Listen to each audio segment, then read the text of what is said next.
सबको जय मसीह की दोस्तों। प्रभु यीशु के नाम से आप सभी का बहुत बहुत स्वागत करता हूं। दोस्तों, इस चैनल में जो मसीह का अनुकरण, ये मेरा चैनल है और ये चैनल मैंने नया बनाया है। और अगर इस चैनल में आप नए हो तो लाइक और सब्सक्राइब आप जरूर करना, ताकि जो नोटिफिकेशन आप तक मेरा जो वीडियो अपलोड होता है उस वीडियो का नोटिफिकेशन आप तक जरूर पहुंचे। क्योंकि जो मेरा चैनल है मसीह का अनुकरण, ये नाम मैंने दिया तो इसका एक मीनिंग है। मीनिंग ये है कि आत्मिक परिपक्वता, मसीही जैसे जीवन जीना यीशु का, उससे रिलेटेड आपको हर वीडियो आपको इस चैनल में आपको मिलेगा। तो रिक्वेस्ट है आपसे कि जो भी वीडियो मैं बनाता हूं आप उस वीडियो को अंत तक जरूर देखना, बीच में छोड़ के आप मत जाना। क्योंकि ऐसी ऐसी इंपॉर्टेंट वीडियो आपको इस चैनल में आपको जरूर मिलेगा, जो आपके मन में बहुत सारे ऐसे प्रश्न उठते होंगे, क्योंकि वो प्रश्न मेरे मन में भी उठते हैं। तो उसी के बेसिस पे मैंने सोचा, और मैं आगे भी सोचता हूँ वीडियो बनाने का। तो वैसे ही आज का जो मेरा टॉपिक है वो है कलीसिया में अनुशासन, डिसिप्लिन इन द चर्च। किस प्रकार का डिसिप्लिन चर्च में होना चाहिए। लेकिन मैं आपको बता दूं, ना ही मैं पास्टर हूं, ना ही मैं चर्च का कोई लीडर हूं, ऐसा कुछ नहीं हूं। लेकिन मैं एक ब्रदर हूं और प्रभु का दास भी हूं। दास सिर्फ पास्टर या एवांजेलिस्ट या बिशप, अपोस्टल, ये सब टैग नाम आगे लगाने से उसको नहीं कहते प्रभु का दास। लेकिन हम मसीही लोग कहते हैं, ये किसी नाम के आगे कोई टैग लग जाना तो हम क्या सोचते हैं कि वही प्रभु का दास है। लेकिन अकॉर्डिंग टू बिब्लिकल ऐसा कोई भी स्टेटमेंट नहीं है कि जिसके नाम के आगे टाइटल लगा हो, चाहे वो किसी भी पद का हो, वही प्रभु का दास है। आप भी जो नॉर्मल विश्वासी हैं वो भी प्रभु के सेवक हैं, प्रभु के दास हैं। तो परमेश्वर ने सच्चाई बताने का हक सबको दिया। अगर आप चर्च पे बैठते हो तो खाली बैठ के तो हमको सुनना नहीं है, हमको देखना भी है कि उस चर्च में चल क्या रहा है। क्योंकि आप ऐसी जगह नहीं जाओगे जिसमें आपकी आत्मिक परिपक्वता नहीं आए, मसीह जीवन में कोई बदलाव नहीं आए। आप पिछले साल जैसे थे, हर साल जैसे थे, इस साल भी अब अगर वैसे ही हो, तो अगर बदलाव ही नहीं आए आपके अंदर तो उस चर्च में जाने का फायदा नहीं है ना। तो वैसे ही कलीसिया में कुछ डिसिप्लिन होना जरूरी है।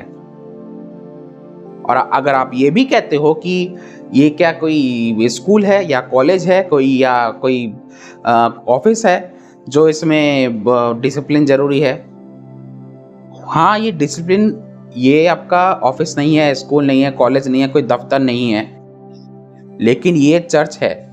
और परमेश्वर संयम का परमेश्वर है, परमेश्वर धीरज रखने वाला परमेश्वर है, परमेश्वर हमारा जेंटल परमेश्वर है। तो वो अगर खुद जेंटल है तो वो कलीसिया को भी जेंटलनेस सिखाता है।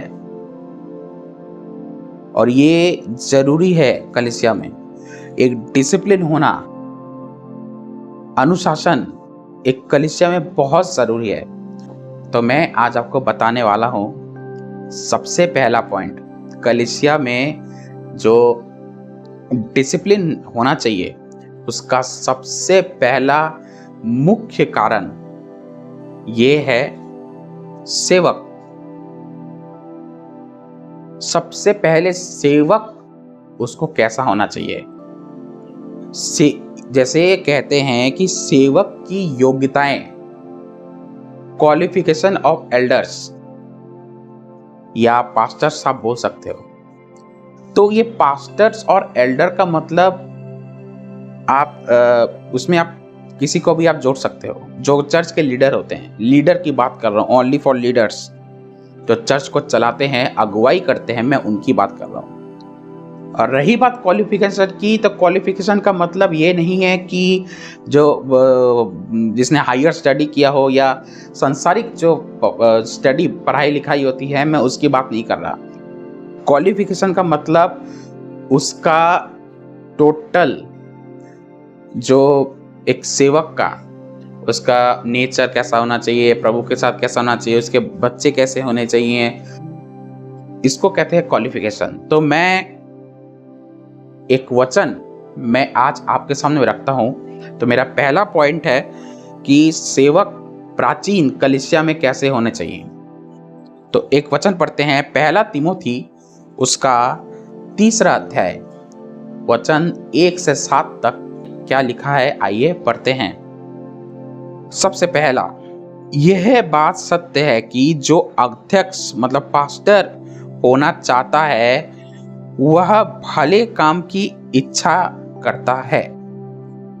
दूसरा, यह आवश्यक है कि अध्यक्ष निर्दोष और एक ही पत्नी का पति हो, संयमी, सुशील, सभ्य, अतिथि सत्कार करने वाला और सिखाने में निपुण हो।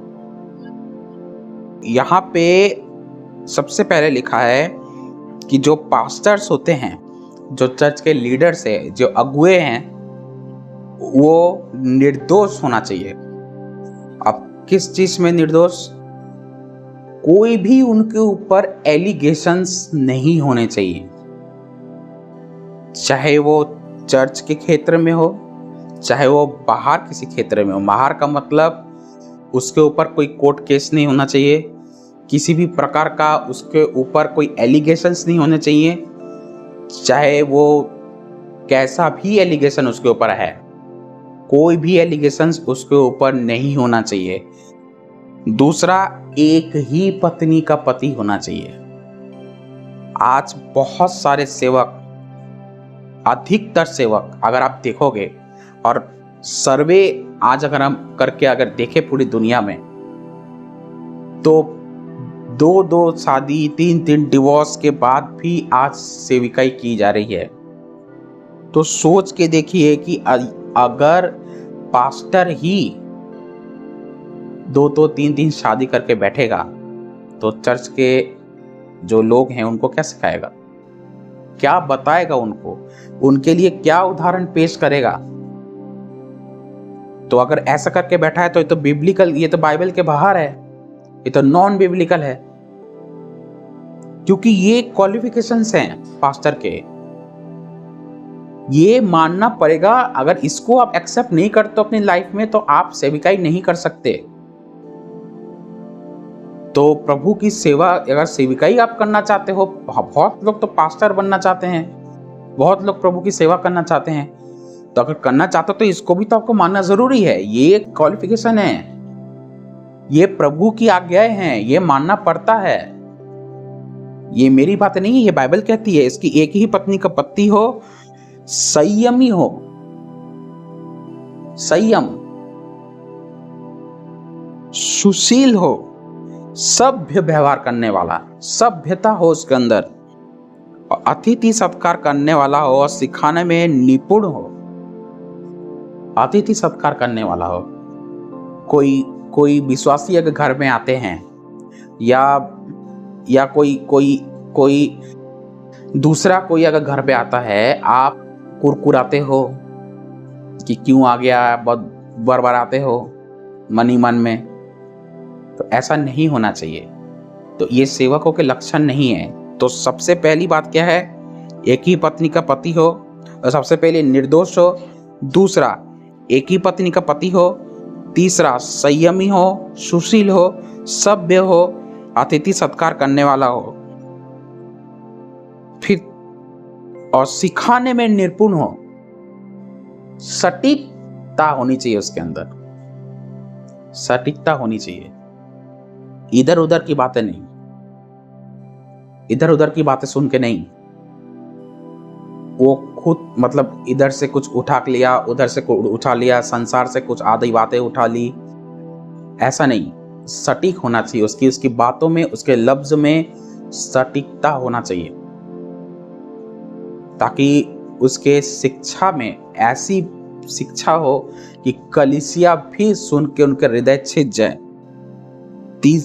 तीसरे में लिखा है पियक्कड़ या मारपीट करने वाला ना हो। आज से आपको पता लग जाएगा, आपकी आंखें खुल जाएंगी कि अगर बनना है, सेवक बनना है परमेश्वर का, तो आपके क्वालिफिकेशंस क्या होनी चाहिए। पियक्कड़ ना हो, मारपीट करने वाला ना हो, वरन कोमल हो, ना झगड़ालू हो और ना धन का लोभ हो। बहुत सारे पॉइंट हैं इसमें। आज मारपीट कर छोटी छोटी बातों में घर से स्टार्ट होता है। पति पत्नी को पीट रहा होता है। पियक्कड़ कभी कभी चल जाता है, या डेली भी नहीं पीते हैं तो कभी कभी पी लेते हैं। शराब की बात कर रहा हूं, या कोई भी नशा हो। तीसरा है कोमल व्यवहार तो है ही नहीं। मतलब गिने चुने सेवकों के, मतलब अगर देखोगे वही कोमल व्यवहार करने वाले होंगे। झगड़ालू, छोटी छोटी बातों में झगड़ा, चाहे वो विश्वासियों से हो, कुछ उनको अगर समझाना तो दूर की बात, उनसे झगड़ा कर बैठते हैं। घर पे बीवी बच्चों से, पत्नी से, फैमिली मेंबर से, ऑफिस से कुछ अगर हो जाता है, रोड पे कहीं पे भी, रिक्शा वाले के साथ, सिलेंडर वाले के साथ झगड़ा करके बैठ जाते हैं। तो ये क्वालिफिकेशन सेवकों का नहीं हो सकता। और धन का लोभ, गलत तरीके से पैसा कमाना, चर्च में ऑफरिंग के नाम पे, दान दशवांश के नाम पे चर्च को डरा के पैसा लूटना, झूठे झूठे चमत्कार दिखा के पैसे लूटना, झूठे झूठे भविष्यवाणी करके पैसे लूटना, मतलब चर्च को श्राप के नाम पे पैसे लूटना, प्रार्थना का ब्रीज बोल के पैसे लूटना, ऐसे काफी सारे धोखा दे के, मतलब खुद को सही रखने के लिए, खुद की लाइफ सेटल रखने के लिए आप दूसरों से पैसा लूटते हो, तो आप परमेश्वर का सेवक नहीं बन सकते। चौथा लिखा है कि अपने घर का अच्छा प्रबंध करता हो। ये सबसे पहले मुख्य बात है, ये कि अपने घर का, क्योंकि लिखा है कि और अपने बाल बच्चों को सारी गंभीरता से अधीन रखता हो। जो आपके बच्चे हैं, क्या वो प्रभु पे आगे हैं, बढ़ रहे हैं? मसीह की शिक्षा दिया है उनको कि वो प्रभु का भय मानते हैं, या वो संसार के लोगों के जैसे भटक रहे हैं? देखिए, ये पुराने नियम में होता था कि जो सेवक थे परमेश्वर के, जो प्रॉफिट थे, मूसा हो और भी बाकी जितने भी प्रॉफिट थे, उनके बच्चों से कोई लेना देना नहीं था, चाहे उनके घर में बिगड़ी हुई फैमिली हो, लेकिन वो अब तब भी सेवक का काम करते थे। ये पुराने नियम है। लेकिन नए नियम में आप सबसे पहले आपका घर कैसा है, आपके बच्चे कैसे हैं, तो स्टार्टिंग वहीं से होता है। सेविकाई आपके घर से सबसे पहले होती है, बाहर तो बाद में है, चर्च में बाद में है। सबसे पहले आपकी सेविकाई आपके घर से स्टार्ट होती है। तो आपकी सेविकाई घर में कैसी है, आपके बच्चे कैसे हैं, आपकी पत्नी कैसी है, क्या वो प्रभु पे है, क्या आपके बच्चे प्रभु में बढ़ रही हैं, क्या आपकी पत्नी प्रभु पे बढ़ रहे हैं, क्या आप झगड़ा तो नहीं कर रहे हो अपनी पत्नी के साथ, क्या आप अपने पति पे दोष तो नहीं लगाते हो, कैसा रिलेशन है आपके अपनी पत्नी के साथ, किस तरह की जिंदगी प्रतिदिन आप जीते हो अपने बच्चों के, अपनी फैमिली के साथ। तब जाके लिखा है कि गंभीरता से अधीन रखता हो, गंभीरता से। जब कोई अपने घर का ही प्रबंध करना ना जानता हो तो परमेश्वर की कलीसिया की रखवाली कैसे करेगा? जो कोई अपने घर का ही अच्छा प्रबंध नहीं करना जानता, जो सेवक, वो कलीसिया का कैसे करेगा? वो अपने घर का ही वो एग्जाम्पल नहीं बन पा रहा, वो अपने घर का ही एक अच्छा उदाहरण नहीं बन पा रहा, अपने बच्चों के लिए अच्छा उदाहरण नहीं बन पा रहा, अपनी पत्नी के लिए अच्छा उदाहरण नहीं बन पा रहा। तो सोच के देखिए कि वो कलीसिया में किस प्रकार का, उस कलीसिया में जितने भी लोग होंगे अपनी उसकी कलीसिया में, तो वो उस कलीसिया में कैसे उदाहरण बन पाएगा? नहीं बन पाएगा वो उदाहरण। वो क्या दिखाएगा उनको? क्या एग्जाम्पल बनेगा? और फिर आगे पढ़ते हैं। फिर यह कि नया चेला ना हो। मोस्ट इंपॉर्टेंट बात यह है कि पास्टर्स जो भी होते हैं वो नया, मतलब जो नया विश्वासी आया है, जो अविश्वासी से कन्वर्ट होके अभी नए आए हैं, वो पास्टर नहीं होने चाहिए। कम से कम 10 साल एटलीस्ट पुराना विश्वासी होना चाहिए। कम से कम 10 साल पुराना लिखा है, स्पष्ट लिखा है। मैं अपने से बातें नहीं बना रहा, ये बाइबल कहती है कि नया ना हो, नया चेला ना हो। ऐसा ना हो कि वो अभिमान करके शैतान का सा दंड पाए। मतलब नया मसीह को जान लिया, नया कुछ बाइबल में से सीख लिया, ज्ञानी समझने लग गया खुद को, और दूसरों को सिखाने में व्यस्त हो गया, और खुद को वो टीचिंग नहीं दे पा रहा, खुद के घर को टीचिंग नहीं दे पा रहा, खुद के बच्चों को टीचिंग नहीं दे पा रहा। उसके बच्चे अभी भी अविश्वासी हैं, उसके पत्नी अभी भी अविश्वासी है, प्रभु पर ठीक से नहीं आई, और वो नया विश्वासी आया है और वो बन गया है पास्टर। तो सोच के देखिए वो शैतान उसको किस तरह से इसको यूज करेगा, और कलीसिया के लोगों को पता भी नहीं लगेगा। तो यहाँ पे वही तो लिखा है कि शैतान का सा दंड पाए, और बाहर वालों में भी उसका सुनाम हो। ऐसा ना हो कि निंदित होकर शैतान के फंदे में फंस जाए। क्या लिखा है यहाँ पे? कि बाहर वालों में भी उसका सुनाम हो। चर्च के अंदर तो बात दूर की बात, बाहर वाले जो अविश्वासी हैं, कम से कम वो सेवक को देख के ये बोल पाए कि हाँ, इसको देख के सच में लगता है कि ये प्रभु का दास है, ये परमेश्वर का सेवक है, ये चर्च का पास्टर है। उसके अंदर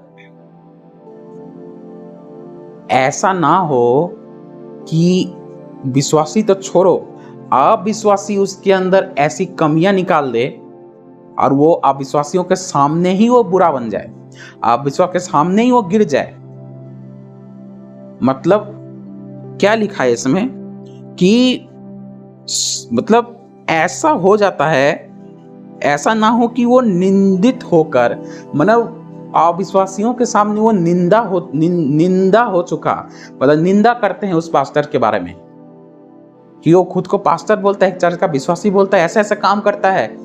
आज जैसे न्यूज में कितने सारे सुनते होगे आप, जो न्यूज रिपोर्टर वाले हैं, क्या बोलते हैं, ये यीशु वाले, ऐसे वाले, वैसे वाले, ये देखो पाखंड का नाम, ये यीशु का नाम लेके पाखंडीपन करता है, यीशु का नाम लेके ऐसा करता है, वैसा करता है। ऐसा कलंक, ऐसा दाग आपके अंदर, आपके पास नहीं होना चाहिए, आपके ऊपर नहीं लगना चाहिए ऐसा दाग, क्योंकि ये क्या लिखा है कि ये शैतान का फंदा है एक सेवक को फंसाना। तो फिर आपको क्लियर कर दूं, सबसे पहला वो निर्दोष होना चाहिए, दूसरा उसका एक ही पत्नी होना चाहिए, तीसरा एक ही पत्नी, एक ही मस्ट इंपॉर्टेंट है, एक ही पत्नी, दैट्स इनफ। 2 पत्नी भी अगर आपकी होती है आप सेविकाई नहीं कर सकते, एक ही होना चाहिए। तीसरा संयमी हो, चौथा सुशील हो, 5वां सभ्य व्यवहार करने वाला हो, 6वां अतिथि सत्कार करने वाला हो, और 7वां सिखाने में निपुण हो, मतलब सटीकता होनी चाहिए। फिर पियक्कड़ ना हो, पियक्कड़ दारू पीने वाला ना हो, मारपीट करने वाला ना हो, और कोमल व्यवहार करने वाला हो, झगड़ालू ना हो, और धन का लोभी ना हो। अपने घर का अच्छा प्रबंध करना जानता हो, बच्चों को, अपनी पत्नी को गंभीरता के साथ प्रभु का भय मानना सिखाता हो और उसी तरह अपने बच्चों को आगे बढ़ाता हो प्रभु में। फिर लिखा है कि ऐसा ना हो कि वो और नया विश्वासी कोई पास्टर ना बने। फिर लिखा है कि वह ऐसा खुद का जीवन रखे, ऐसा ना हो कि वो सेवक का निंदा करे। और सेवक की तो निंदा नहीं हो रही, निंदा किसकी हो रही है? प्रभु की निंदा हो रही है, क्योंकि मसीह का कैरेक्टर ऐसा नहीं है। अगर सेवक का कैरेक्टर जैसे उसका ऑपोजिट होगा तो सोच के देखिए कि उसकी निंदा कितनी होगी। तो उसकी निंदा नहीं हो रही, मसीह की निंदा हो रही है। तो मसीह की नाम की निंदा नहीं होनी चाहिए। ये था तिमोथी में। तो वैसे ही तीतुस में भी, टाइटस उसका पहला अध्याय वचन 5 से 9 तक। आइए देखिए, मैं फटाफट पढ़ता हूँ क्या लिखा है। मैं इसलिए तुझे क्रेते में छोड़ आया कि तू शेष बातों को सुधारे और मेरी आज्ञाओं के अनुसार नगर नगर प्राचीनों एल्डर्स को नियुक्त करे। मतलब जो पुराने पास्टर्स हैं वो अगर और भी जगह कलीसिया को चला रहे हैं तो वहां पे भी वो प्राचीनों को नियुक्त कर सकते हैं, लेकिन वो शर्त ये है कि वो कम से कम 10 साल पुराने होने चाहिए, जो निर्दोष और एक ही पत्नी का पति हो, जिनके बच्चे विश्वासी हो और उनमें लुचपन और निरंकुशता का दोष ना हो। कोई अध्यक्ष को परमेश्वर का भंडारी होने के कारण निर्दोष होना चाहिए, मतलब उसके अंदर कोई भी दोष, एलिगेशंस नहीं होने चाहिए। ना हठी, ना क्रोधी, ना पियक्कड़, ना मारपीट करने वाला और ना नीच कमाई का लोभ हो, परंतु अतिथि सत्कार करने वाला, भलाई चाहने वाला, संयमी, न्यायी, पवित्र और जितेंद्र हो। पवित्र भी होना चाहिए। किसमें? आप व्यभिचारी नहीं हो सकते। तो छुप छुप के पॉर्न वीडियोस जो भी सेवक देखते हैं, छुप छुप के एक्स्ट्रा मैरिटल अफेयर करते हैं, छुप छुप के गर्लफ्रेंड बॉयफ्रेंड के चक्कर में फंसे हैं, तो वो भी सेविकाई, परमेश्वर की सेविकाई नहीं कर सकते। फिर लिखा है कि वह विश्वासयोग्य वचन पर, जो धर्म उपदेशक के अनुसार है, स्थिर रहे और खरी शिक्षा से उपदेश दे सके और विरोधियों का मुंह बंद कर सके। मतलब विश्वास योग्य वचन पर विश्वास योग्य, क्योंकि प्रकाशित वाक्य में अगर आप पढ़ोगे तो वहां पे स्पष्ट लिखा है कि ना कोई वचन में से कुछ तोड़े और ना कुछ जोड़े। अगर कोई वचन में से कुछ तोड़ता है तो परमेश्वर कहता है कि पुस्तक, जीवन की पुस्तक से उसका भाग निकाल दिया जाएगा, अगर कोई वचन से कुछ निकालता है तो। फिर लिखा है कि वो ऐसा हो कि खरी शिक्षा मतलब क्या है? साउंड, इंग्लिश में कहते हैं साउंड डॉक्ट्रिन। मतलब वो खुद को भी उतना ही खरा रखता है, उतना ही सटीक रहता है वो, और उतना ही उसका जीवन सटीकता है, तो वो अपने चर्च को भी सटीक तरीके से बताएगा और सिखाएगा भी।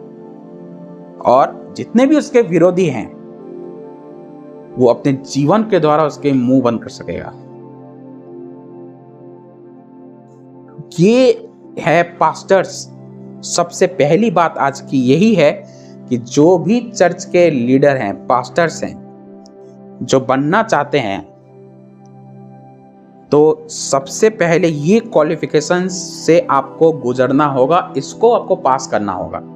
जैसे एक क्लास अगर आप ऊपर जाते हो, nursery, LKG, UKG, first, second, third, fourth, फिर 12 तक जाते हो, अगर आपको और भी हायर क्वालिफिकेशन करना है, अगर आपको आईएएस ऑफिसर बनना है, तो आपको पहले आईएएस का एग्जाम आपको क्रैक करना होगा, तब जाके बन सकते हो, अन्यथा आप नहीं बन सकते। वैसे ही सेवक का भी एक क्वालिफिकेशन है जो आपको क्रैक करना होगा।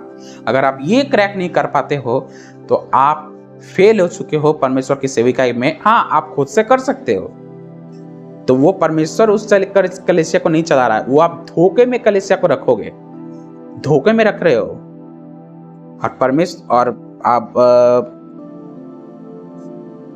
प्रेरितों के काम में अगर पढ़ोगे तो वहां पे लिखा है कि जो कलीसिया को परमेश्वर ने लगाया तो कुछ नहीं होगा। जो कलीसिया को परमेश्वर ने नहीं लगाया, परमेश्वर उसको खत्म कर देगा, उसको नाश कर, उसको मिटा देगा वहां से, और वो एक दिन होगा जरूर।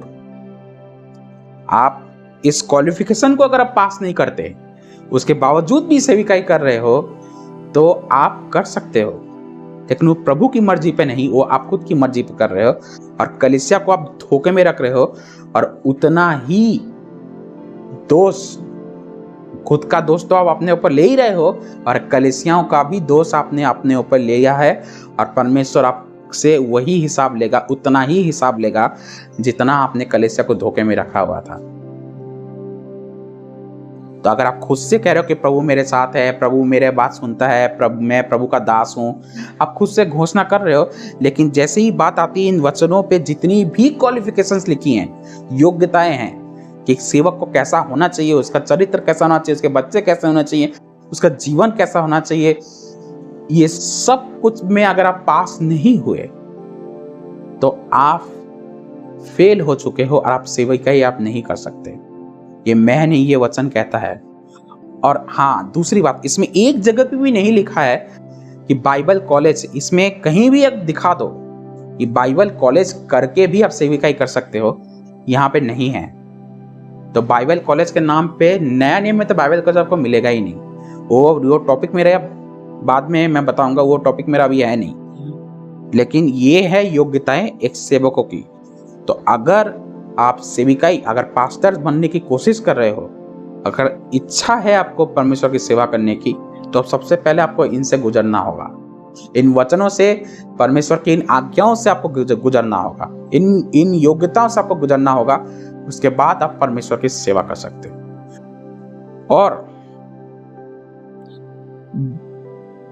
जो सेवक हैं, देखिए पास्टर्स, प्राचीन वो अलग चीज है, वो अलग है। जो चर्च को लीड करते हैं, जो चर्च की अगुवाई करते हैं, वो होते हैं पास्टर्स, लीडर्स, प्रेरित, प्राचीन जिसको कहते हैं। लेकिन जो सेवक होते हैं, सेवक का मतलब पास्टर नहीं है, सेवक का मतलब होते हैं हेल्पर। इंग्लिश में आया है हेल्पर, जो पास्टर्स की हेल्प करते हैं। चर्च के कोई फंक्शन होता है या चर्च के कुछ भी चर्च का प्रोग्राम होता है या चर्च में वो अपने पास्टर की हेल्प करते हैं, उसको कहते हैं हेल्पर। उसको सेविका, उसको वो पास्टर की बात नहीं कर रहा हूं मैं आपके सेवक की बात कर रहा हूं, जिसको इंग्लिश में है हेल्पर। प्राचीन वर्ड अलग है, प्राचीन अलग है, पास्टर्स अलग हैं और ये अलग है, सेवक अलग है, जिसको इंग्लिश में है हेल्पर। तो हेल्पर की भी कुछ योग्यताएं हैं।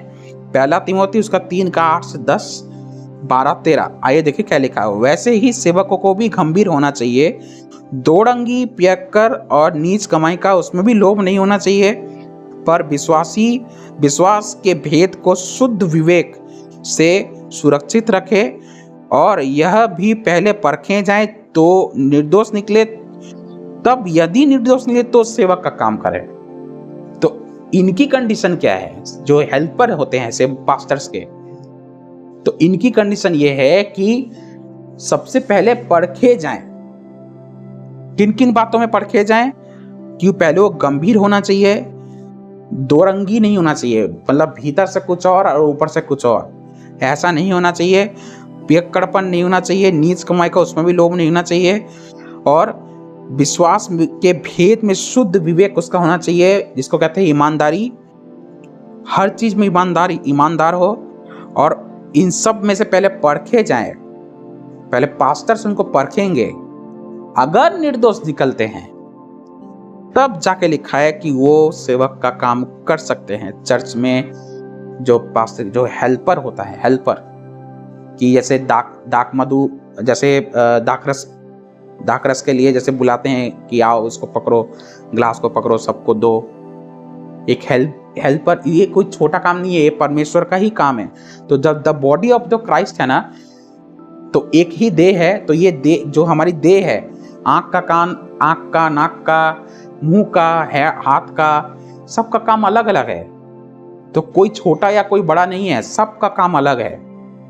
उसको भी मैं बारीकी से मैं एक दिन आपको बताऊंगा कि सबका काम कैसे अलग अलग है।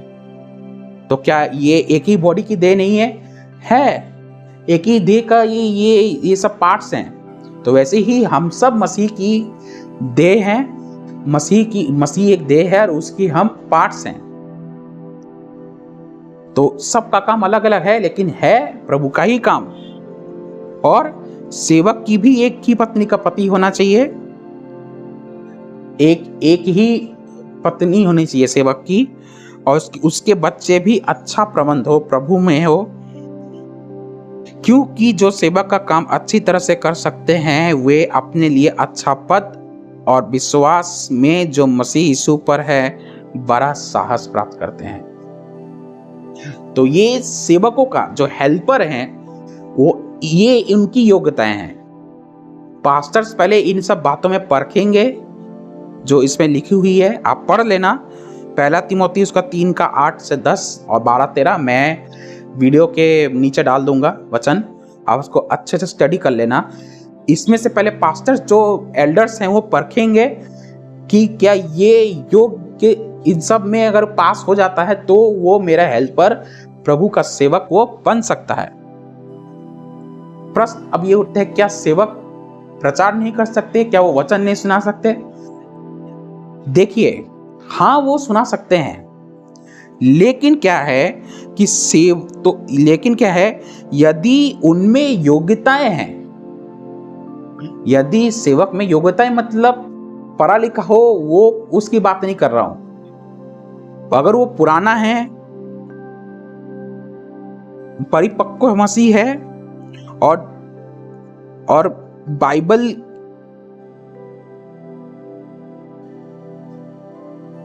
वो दे सकता है, वो पुराना विश्वासी है, मसीह में परिपक्व है, और लिखा और है कि अगर वो परमेश्वर ने उस बुलाहट उसको दिया है तो वो प्रचार कर सकता है। लेकिन मुख्य बात उसकी वो नहीं है, मतलब उसका काम ही प्रचार करना नहीं है। प्रचार करना पास्टरों का काम है, शिक्षक का काम है, लेकिन सेवकों का काम, जो हेल्पर होते हैं, उनका काम शिक्षा देना नहीं है। लेकिन वो भी कर सकते हैं जब उसकी बुलाहट हो, तब हाई कॉलिंग जिसको कहते हैं, तब वो प्रचार वो कर सकता है। उसका एग्जाम्पल पेरितो के किताब उसका 6 का 5 में आप देख सकते हैं कि फिलिपुस नाम का एक सेवक था जो बाद में वो एवांजेलिस्ट बना। लेकिन कब बना? जब वो पहले उसको देखा गया कि हाँ वो थोड़ा परिपक्व मसीह हो चुका है, बहुत पुराना विश्वासी है, परमेश्वर ने उसको हाई कॉलिंग दिया, देखा कि हाँ वो सिखा सकता है लोगों को, अच्छा टीच कर सकता है लोगों को, और वो खुद के उसको जीवन से सब कुछ जब मैच हो चुका, तब वो एवांजेलिस्ट के रूप में परमेश्वर ने उसको प्रकट किया, मतलब एवांजेलिस्ट बनाया परमेश्वर ने उसको। तो वो विषय अलग है, वो बात अलग है। लेकिन पहले आपको जो सेवक हैं, जो हेल्पर हैं, उनकी भी योग्यताएं हैं कि पास्टर्स उनको परखेंगे, अगर इनसे पास होते हैं तो वो सेवक का काम कर सकते हैं, अगर नहीं होते हैं तो वो भी सेवक का काम नहीं कर सकते। लेकिन हाँ, पास्टर हो चाहे सेवक हो, दोनों का एक ही पत्नी का पति होना चाहिए। आप 2 पत्नी रखकर डिवोर्सी होकर आप परमेश्वर की सेवा नहीं कर सकते। ये मैं नहीं, ये बाइबल कहती है। तो ये मेरा सबसे पहला मुख्य कारण था कि कलीसिया के जो डिसिप्लिन, मैंने स्टार्टिंग किया पास्टरों से, अब मैं धीरे धीरे और भी कलीसिया के डिसिप्लिन के बारे में बताऊंगा, लेकिन सबसे पहला पॉइंट मैंने सेवकों से स्टार्ट किया था। तो आज का ये वीडियो मैं यहीं समाप्त करता हूं। आगे भी कलीसिया के बारे में मैं बताऊंगा कि और भी डिसिप्लिन क्या क्या होने चाहिए। चलिए दोस्तों, अपना ख्याल रखें, मिलते हैं नेक्स्ट वीडियो के साथ, तब तक जय मसीह।